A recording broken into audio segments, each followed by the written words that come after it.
तो चलिए वीडियो को स्टार्ट करते हैं। चैप्टर का नाम क्या है आपका? मानव पर्यावरण अन्योन्य क्रिया, मतलब इंटरेक्शन जो होता है ह्यूमन का किसके, एनवायरनमेंट के साथ।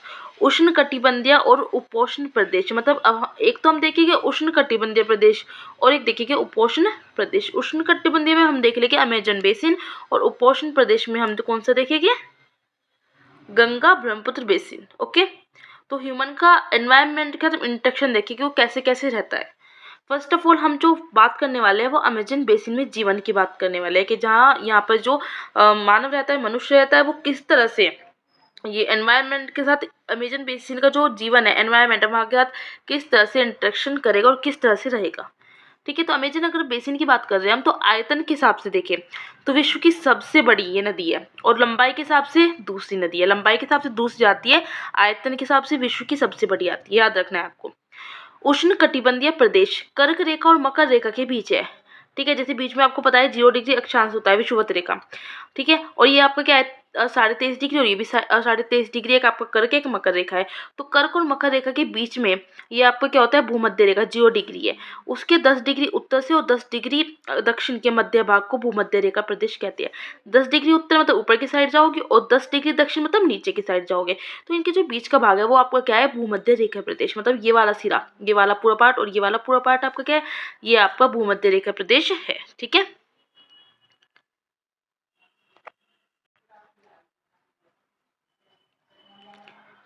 तो भूमध्य रेखीय प्रदेश की बात करें तो अमेजन नदी जो है इसी प्रदेश से होकर बहती है। कहाँ से? भूमध्य रेखीय प्रदेश से, याद रखना है।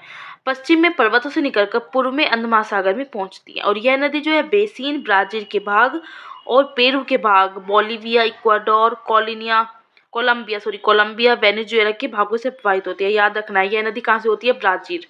ब्राजील के भाग है कुछ, पेरू के भाग, ब्राजील याद रखना है, पेरू भी नाम याद रखना है, बोलिविया भी याद रखना है, इक्वाडोर भी याद रखना है, कोलंबिया याद रखना है, वेनेजुएला भागों से प्रवाहित होती है, मतलब निकलती है। वैसे तो 8 है, तो और है, ठीक है, लेकिन आप इतने कर लो, कोई बात नहीं। अमेजन नदी में क्या होता है, जो सहायक नदी है वो मिलके अमेजन बेसिन का निर्माण करती है। आपको अच्छी तरह से पढ़ के नोट्स बना के याद करना है एंड आपको ये चैप्टर जो है बुक से रीड करना है कम से कम 2 बार, काफ़ी अच्छा दिया हुआ है एनसीईआरटी में। अगर हम बात करें अमेजन बेसिन में अपने जीवन की बात कर रहे हैं तो इसमें जलवायु भी जरूर आएगी। ठीक है, तो पूरे वर्ष कैसी रहती है यहाँ पे? गर्म और नम जलवायु रहती है। लगभग प्रतिदिन वर्षा ही होती है यहाँ पर और दिन का तापमान उच्च और आर्द्रता अति उच्च, मतलब कि नमी काफी रहती है यहाँ पर। आर्द्रता, ह्यूमस काफी रहती है, आर्द्रता। ठीक है, वर्षा वन की बात करें तो भूमि पर सघन वन है। सघन मतलब बहुत पास पास है वन। पत्तियों तथा शाखाओं से छत सी बन जाती है, इतने पास पास है कि पत्तियां ऊपर जाकर, जब पेड़ ऊपर जाकर देखे ना तो एक जैसी लगती है छाता सा, छत बन जाती है। सूर्य का प्रकाश धरातल तक नहीं पहुंच पाता क्योंकि इतनी पत्तियां आ जाती है ऊपर, इतना सघन वन है कि धरती तक पहुंच नहीं पाता सूर्य का प्रकाश। यहाँ की भूमि प्रकाश रहित होती है और नम होती है। प्रकाश रहित तो होगी जब सूर्य की किरणें नहीं पहुंच पाती नीचे तक। केवल वही वनस्पति पनप सकती है जिसमें जिसमें छाया में बनने की क्षमता हो। ठीक है, तो मुख्य नदी सहायक नदी के साथ जिस क्षेत्र के पानी को बहाकर ले जाती है वह उसका बेसिन अथवा जल संग्रहण क्षेत्र कहलाता है। अमेजन बेसिन क्या है? विश्व की सबसे बड़ी नदी बेसिन है। ठीक है, सबसे बड़ी नदी है। परजीवी पौधों के रूप में अगर हम बात करें तो यहाँ पे आर्किड और ब्रोमीलाइड पैदा होते हैं। ब्रोमीलाइड क्या है? ब्रोमीलाइड जो है एक विशेष प्रकार का पौधा है जो अपनी पत्तियों में जल संचित रखता है, मतलब इसकी पत्तियों में जल होता है। और जैसे मेंढक जैसे जो प्राणी होते हैं तो इन जल के पॉकेट का उपयोग अंडा देने के लिए करते हैं। अब ब्रोमीलाइड में क्या होता है, जो उसकी पत्ते होते हैं उसके अंदर जल रहेगा। अब जब जल इकट्ठा रहेगा तो मेंढक क्या करेगा, वहाँ पे अंडे दे देगा पानी में। ठीक है, वर्षा वन में क्या होते हैं, प्राणी जात की प्रचुरता होती है, मतलब मिलते हैं प्राणी। कैसे कैसे? टूकन, टूकन एक पक्षी है, आप एनसीईआरटी में देखोगे आपको दिया हुआ है उसका मतलब चित्र। टूकन का पक्षी लंबी चोंच होती है, नीले रंग का है। गुंजन पक्षी मिलते हैं यहाँ पर अमेजन बेसिन में। रंगीन पक्षती वाले पक्षी पाए जाते हैं, मतलब कलर्ड आपको पक्षी मिलेंगे। बंदर मिलता है। स्लोथ और चींटी खाने वाले टैपिड। टैपिड क्या खाते हैं? चींटी खाने वाले। स्लोथ और चींटी खाने वाले टैपिड। बंदर भी मिलते हैं, स्लोथ भी मिलते हैं और टैपिड भी मिलता है। टैपिड क्या खाते हैं? स्लोथ और चींटी। सांप और सरीसृप भी मिलते हैं। मांस खाने वाली पिरान्या मत्स्य समेत मछलियों की विभिन्न प्रजाति भी अमेजन नदी में पाई जाती है। पिरान्या क्या है? एक मछली है, मत्स्य। ये आप जब एनसीईआरटी के आप जो एमसीक्यू है ना सोल्व करोगे तो उसमें लिखा गया है, मेल मिलाने में आती है ये चीजें। पिरान्या क्या है? तो मत्स्य, मतलब मछली टाइप है एक। ठीक है, अब आ जाते हैं वर्षा वन के निवासी। यहाँ के लोग छोटे से क्षेत्र में वन के कुछ वर्षों को काटकर अपने भोजन के लिए फसल उगाते हैं। वे टैपियोका, अनानास, शकरकंद उगाते हैं। टैपियोका कहाँ उगता है? ये नीचे उगता है, एक आलू की तरह होता है। ठीक है ना। यहाँ पर जो है कृतन व दहन कृषि पद्धति होती है, मतलब स्लैश एंड बर्न एग्रीकल्चर, इसका प्रयोग करते हैं। अभी कृतन और दहन कृषि पद्धति क्या होती है इसको देख लेते हैं। तो मैंने लास्ट में लिखा है कि कृतन दहन कृषि पद्धति में क्या होता है, किसान पहले वृक्ष और झाड़ियों को काटकर भूमि साफ करते हैं। भूमि साफ करने के बाद जो उसने झाड़ी और वृक्ष को काटे थे उनको जलाते हैं, जिससे पोषक तत्व मिट्टी में मिल जाते हैं। अब इस साफ भूमि पर कुछ वर्ष तक फसल पैदा की जाती है और जमीन के इस टुकड़े को बार बार प्रयोग से मिट्टी के पोषक तत्वों का क्या होता है, मिट्टी में पोषक तत्वों का अभाव हो जाता है, इसलिए इस टुकड़े को छोड़ दिया जाता है, किसी और भूमि पर फिर से यही प्रक्रिया दोहराई जाती है। तो इसको कहते हैं कृतन और दहन कृषि पद्धति, मतलब स्लैश एंड बर्निंग एग्रीकल्चर। यहाँ का मुख्य आहार क्या है, मैनियोक, मैनियोक जिसे कसावा भी कहते हैं, मतलब ये आलू की तरह जमीन के अंदर पैदा होता है। यहाँ क्या होते हैं, यहाँ पे जो पुरुष लोग है, ठीक है, मेन मेन मेन है जो, ठीक है, जो यहाँ पे क्या होता है पुरुष है, मतलब मेल लोग हैं जो यहाँ पे वो शिकार करते हैं और मछली पकड़ते हैं, और जो फीमेल है महिला है वो क्या करती है, वो फसल का ध्यान रखती है। और ये क्या खाते हैं, ये देखिए चींटी की रानी और अंडकोश भी खाते हैं, मतलब कैसा टाइम है, देखिए अंडकोश भी खाते हैं ये। कॉफी, मक्का और कोको नकदी फसल भी उगाई जाती है। नकदी फसल किसे कहते हैं, जिनसे पैसा मिलता है, मतलब कुछ ऐसी फसल उगाते हैं जिनको बेचकर इन्हें पैसा मिलता है। तो कॉफी, मक्का और कोको। निवास स्थान की बात करते हैं तो वर्षावन अत्यधिक मात्रा में घरों के लिए लकड़ी प्रदान करते हैं। मधुमक्खी की छत्ते की कार्रवाई छप्पर के घरों में रहते हैं। कुछ लोग मलोका कहे जाने वाले बड़े अपार्टमेंट में रहते हैं। मलोका क्या है, मतलब छत, ये जो मलोका जो है इनकी जो छतें होती है वो तीव्र ढलान वाली होती है। अमेजन बेसिन में आधुनिकता का प्रभाव की बात करते हैं। पुराने समय में वन के अंदर पहुंचने के लिए नदी मार्ग एकमात्र उपाय था पहले, लेकिन 1970 में ट्रांस अमेजन महामार्ग बनने से वर्षा वन के सभी भागों तक पहुंचना संभव हो गया। हवाई जहाज, हेलीकॉप्टर का प्रयोग भी होने लगा है, और विकास की इन गतिविधियों के कारण जैविक विविधता वाले वर्षा वन धीरे धीरे क्या हो रहे हैं, खत्म हो रहे हैं। प्रतिवर्ष क्या अमेजन के वर्षा वन का बड़ा भाग लुप्त होता जा रहा है, क्योंकि वर्षा के कारण क्या होता है, मिट्टी की ऊपरी परत बह जाती है और सघन वन जो है बंजर भूमि में बदल जाते हैं। जैसे जैसे पेड़ कटेगी, ठीक है, तो जाहिर सी बात है क्या होगी, हमारी जो प्रकृति है वो नष्ट होती जाएगी, बंजर भूमि बन जाएगी। अमेजन के जंगल जो है धरती के पर्यावरण संतुलन में बेहद अहम भूमिका निभाते हैं, इसलिए क्या कहते हैं, अमेजन बेसिन के जंगल को धरती का फेफड़ा कहा जाता है। ठीक है, तो ये तो आपको एक जो एनसीईआरटी में दे रखा है अमेजन बेसिन में जीवन, वो कंप्लीट हो जाता है। अब इसी में जो सेकंड पार्ट वो आप दे रखा है आपको, वो है आपका गंगा ब्रह्मपुत्र बेसिन में जीवन। ठीक है, तो भारत की प्रमुख नदी क्या है, गंगा, जिसकी लंबाई कितनी है, ये आपकी 25 किलोमीटर है।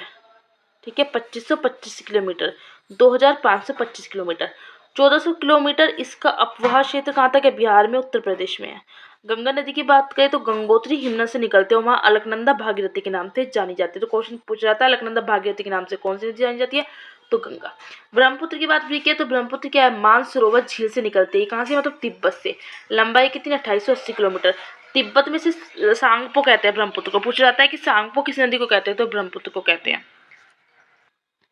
गंगा तथा ब्रह्मपुत्र की सहायक नदियां मिलकर भारतीय उपमहाद्वीप में गंगा बेसिन, गंगा ब्रह्मपुत्र बेसिन का निर्माण करती है, और यह बेसिन उपोष्ण में 10 डिग्री उत्तर से 30 डिग्री उत्तरी अक्षांश के बीच स्थित है। घाघरा, सोन, चंबल, गंडक, कोसी नदी जो है ये गंगा की सहायक नदी है। ब्रह्मपुत्र की सहायक नदी की बात करें तो दिहांग, लोहिती और मानस इसमें अपवाहित होती है। गंगा ब्रह्मपुत्र बेसिन की जलवायु की हम बात करते हैं तो गंगा ब्रह्मपुत्र के जो मैदान है वो पर्वत व हिमालय के गिरिबाध तथा सुंदरवन डेल्टा इस बेसिन की मुख्य विशेषता है। गिरिबाध का मतलब क्या है, यहाँ पे पहाड़ी इलाके, जैसे पहाड़ी वाले इलाके होते हैं ना, जैसे इस तरह होते हैं, तो उनके जो नीचे वाला भाग है वो उसको कहते हैं गिरिबाध। तो यहाँ पे गिरिबाध तथा सुंदरवन डेल्टा इस बेसिन की मुख्य विशेषता है। मैदानी क्षेत्र में अनेक चाप झील पाई जाती है और यहाँ की जलवायु कैसी है, मानसूनी है।